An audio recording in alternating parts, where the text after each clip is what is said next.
Hello, this is Suneku again, making another video in my armor skills series. This is a inserted video. I originally said I was going to do 3 parts, but this is actually going to be, I guess you could call it part 1.5. And this will be talking about recommended armor skills, specifically ones that do have to do with hammer, since we are sort of a hammer focused tutorial. So I'll show you what armor skills I have on my armor. There is going to be a lot of stuff that you don't have or won't have access to yet, which is okay. And then we're going to talk about other armor skills that I recommend, even if it's not on my equipment, because there's lots of good armor sets.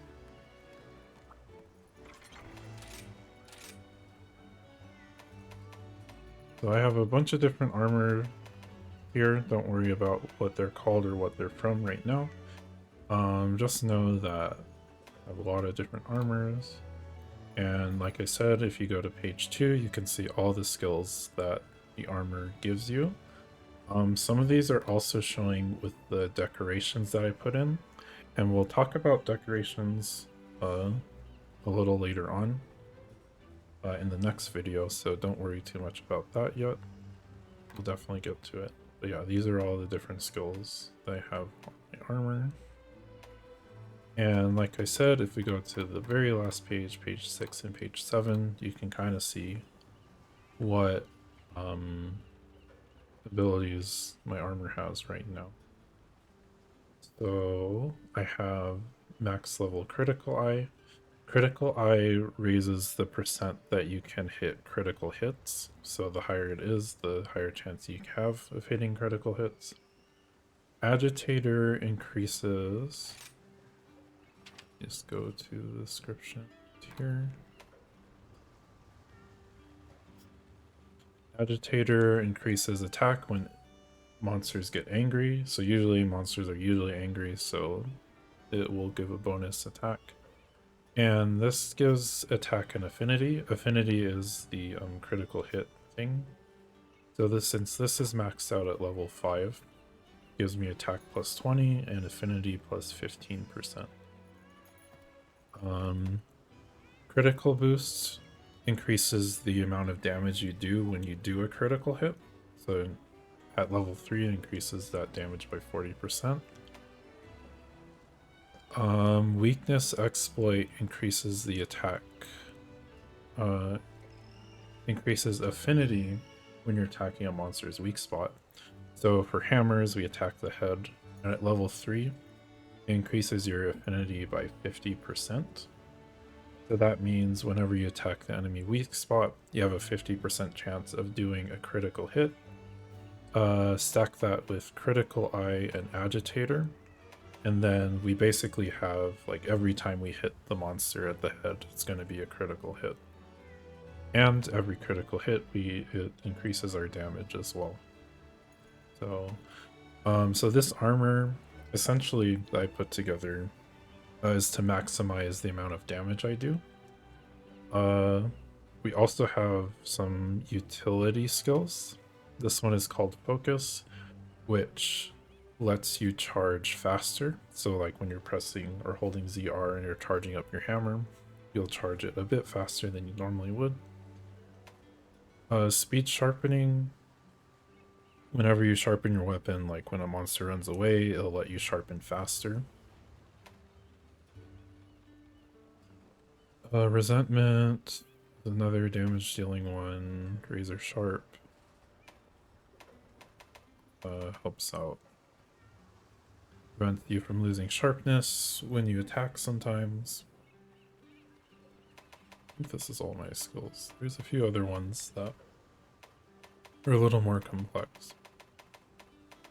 So yeah, my equipment is very attack focused. With all of these added up together, it really increases my damage when I attack a monster. And then some utility things like focus can charge faster, speed sharpening, sharpen faster. Flinch tree is a good one. It's when you're attacking your nearby teammates, your teammates won't knock you back as easily, so you can just keep on attacking.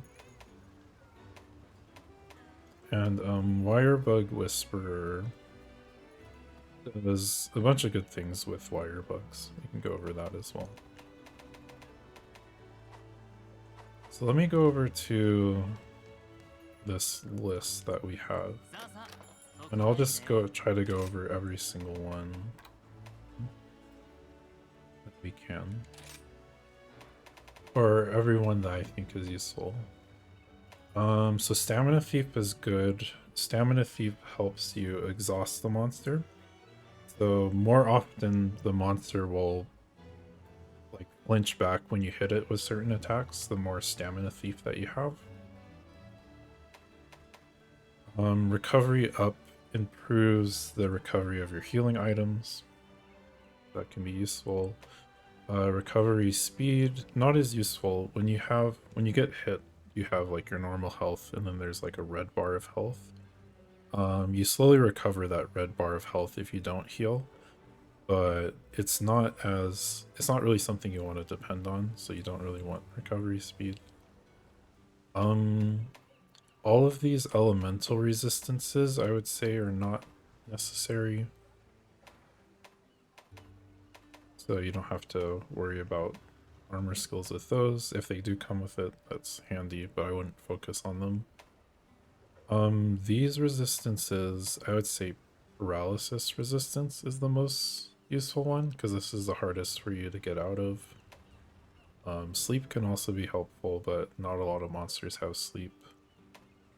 The rest, poison, you have healing items for that. Blast, you can just roll out of. Muck resistance, you can easily get out of as well. Free meal is useful. When it's at level 3, every time you use an item, there's a 45% chance that you keep the item while you use it. So like, let's say you have 10 potions and you use a potion and you get free meal. Well, you still have 10 potions, but you're still healing yourself. So that can be really good.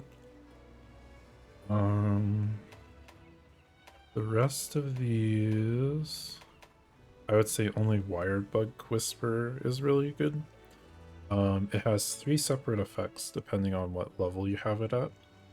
At level 1, you get to keep your third Wirebug 30% longer. The second one, when you get hit and you zip away from a monster, that recovers quicker. And then level 3 is just you generally recover your wirebugs quicker after you use skills. So this can be very useful if you like using wirebug moves a lot. Over here you have the different element attacks. These aren't super handy until later on in the game, so just keep that in mind in like your back pocket. Quick sheath can be okay if you find yourself needing to put your weapon away a lot. This will make you put your weapon away really fast depending on what level it is. So Slugger is a skill mostly for hammers, but also other blunt weapons. This will increase your stun power on monsters. I don't believe it stacks or adds up with the Dongo skill Slugger. So most people opt out to not use it. I've started not using it as well, and I think I still do a fine job knocking monsters out. So lately I would say you don't really need to have it. We see Stamina Thief again. Some of these are for long range weapons. So we have defense boost here, and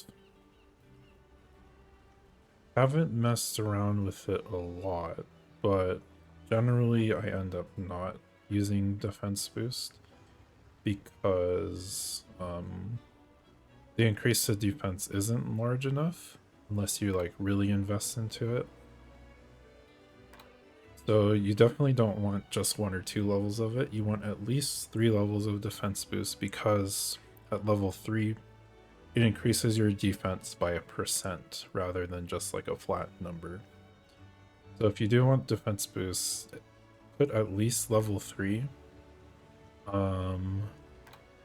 Either level 3 or level 5 or level 7.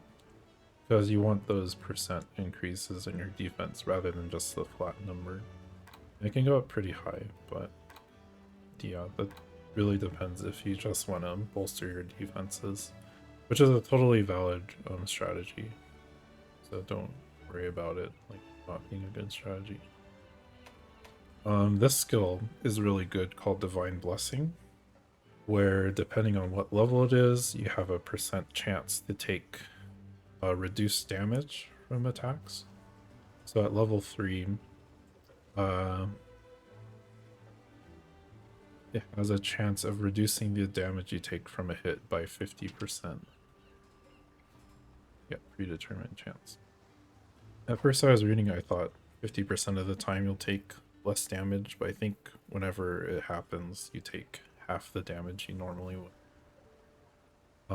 It's hard to predict when it happens, but if it's a high enough level, it's just useful.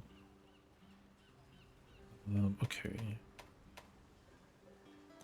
Heartbreaker is good if you're looking for like specific parts, like trying to break the monster's head or break the monster's claws. This will help a bit. It helps break the parts much easier. You can't cut tails with the hammer though still, so it won't help with that. Wide range lets your normal healing items like potions and mega potions and first aid heal your teammates when they're nearby. And depending on the level, the effectiveness raises. So just at level 1, whenever you use like a mega potion, the teammates nearby will get the mega potion, but like 1/3 of the healing from it. And then the higher level you get, up to level 5, your mega potions will heal the same amount it's healing you as it will heal them. So if you want to like build a really support build, wide range is super helpful. You'll use your potions to help them out. And if you use wide range along with free meal, then you're helping your teammates out and you're also saving your potions. Let me see what Fortify is. Fortify increases your attack and defense if you die during a hunt. So if like you cart once or twice, it'll increase your attack and defense. There was a glitch where you didn't have to have Fortify. Well, I don't know. It's just a side note, so you don't have to worry too much about it. But there was a glitch before where you didn't have to wear the Fortify gear when you start a hunt, but then if you faint 2 times and then you equip something with Fortify, you'll get the effects of it. Normally they would want you to wear Fortify like the whole time you're hunting, but I think that was the glitch where you still get the effects of it.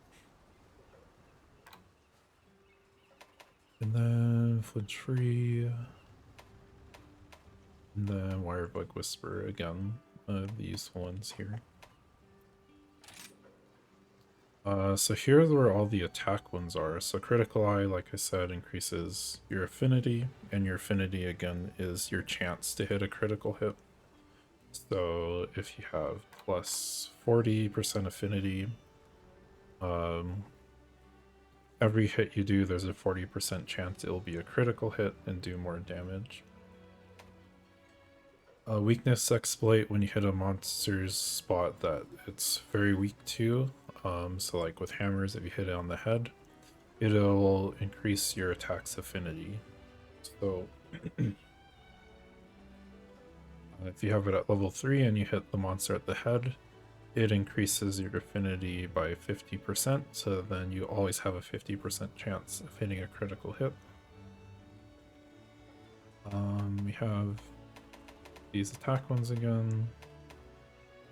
Slugger, Quick Sheath. A lot of these are the same as before. Earplugs.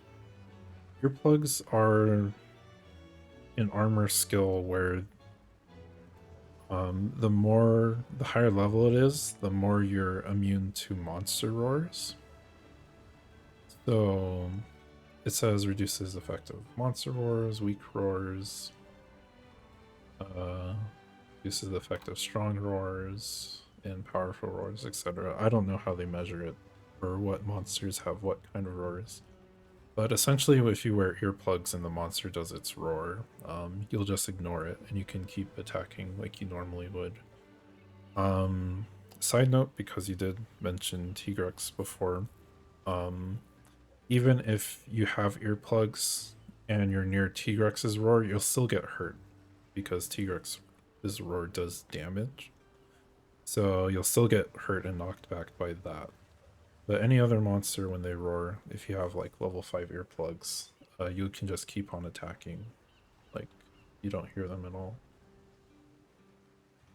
And then we have a few other good ones here. So evade window, when you roll to dodge a monster's attack, you have like a certain window of when the monster can hit you during that roll. If you get a higher level of evade window, like level 5, that extends that invincible time. And this is just for normal rolls, not like the Superman dive. So your normal roll will have a lot more invincibility time the higher level this one is. That can be helpful if you're trying to dodge something but you're like barely dodging it. Add this armor skill. Evade extender, which is a little bit different, makes your rolls go farther, like physically farther.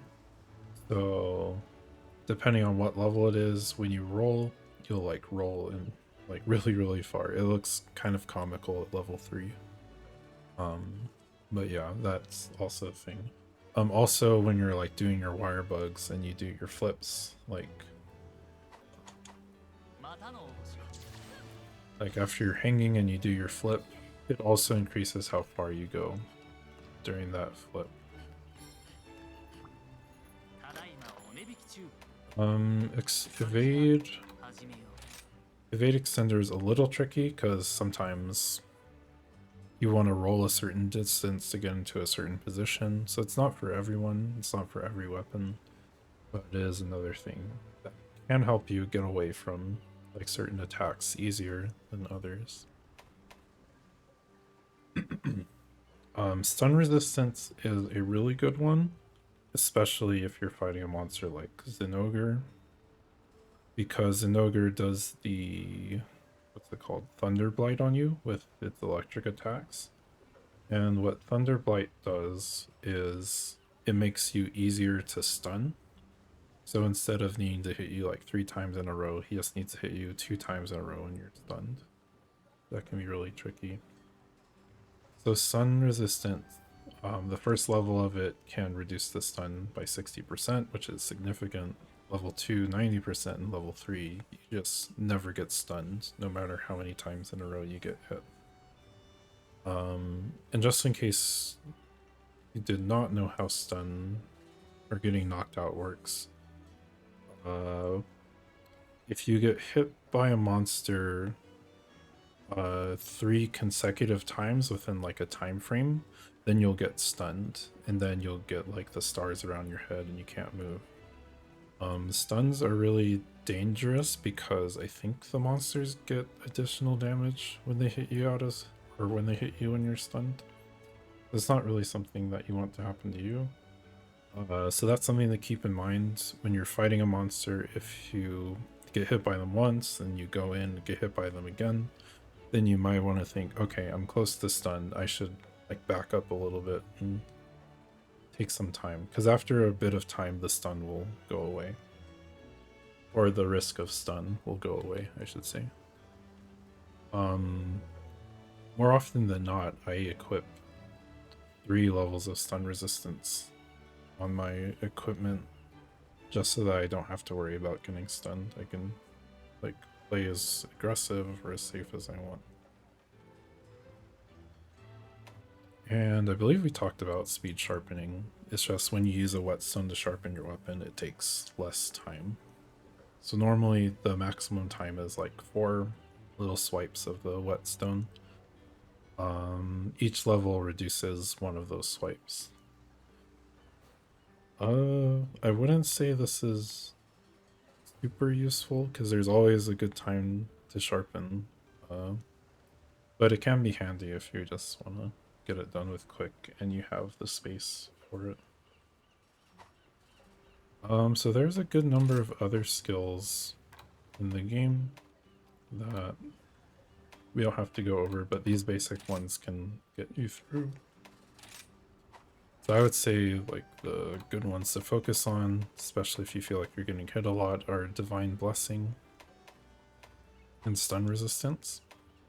And if you feel like you're using a lot of potions, then Free Meal is also really helpful.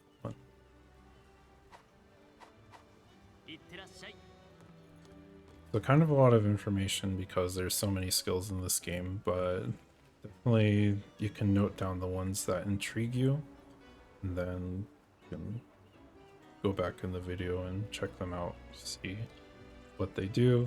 And then once you figure out what skills you're kind of looking for, just go into like the list of armor on the second page and then look around to see what you're looking for. Like this set has a lot of defense boost, so maybe you want to get some defense here. Or if I find another example, this one has Wirebug Whisper, which you want to use a lot of wirebugs, so you want them to recover quicker, so maybe you want to use this helmet. And then these pants. If you are looking for a specific skill, you can press the Y button, and then you get the submenu on the left. You can choose search and sort, and then you can search it by different criteria, but we're going to go down to skills here. And then you have to look through this list of skills. There's 15 pages of it. And I'm going to look for Divine Blessing. It's here. Here it is, Divine Blessing. And then it'll tell you how many pieces of armor has it. It says 13. And then every piece of armor that has an exclamation mark, that has Divine Blessing on it. It's a yellow exclamation mark. The red one just means you haven't seen the armor yet. But yeah, every piece of equipment that has the yellow exclamation mark, that shows what has Divine Blessing. And then you can check out like what other abilities come with it as well to see if that's something that you want. Once you're at the bottom, it'll just go through like the normal armor. Yeah, all the exclamation marks. Show you which ones have it. Okay, so quite a bit of information again, but hopefully that gives you a little bit of description of what different armor skills can do, especially the ones that I would recommend. So hopefully that's helpful to direct you to what kind of armor you want to get. But that's going to be it for this video, the 1.5 lesson in armor skills. Next we're going to talk about decorations and the armor slots that you have for the decorations, and it does take a bit of explaining, so bear with me as I do my best to explain it. But until then, take care and bye bye.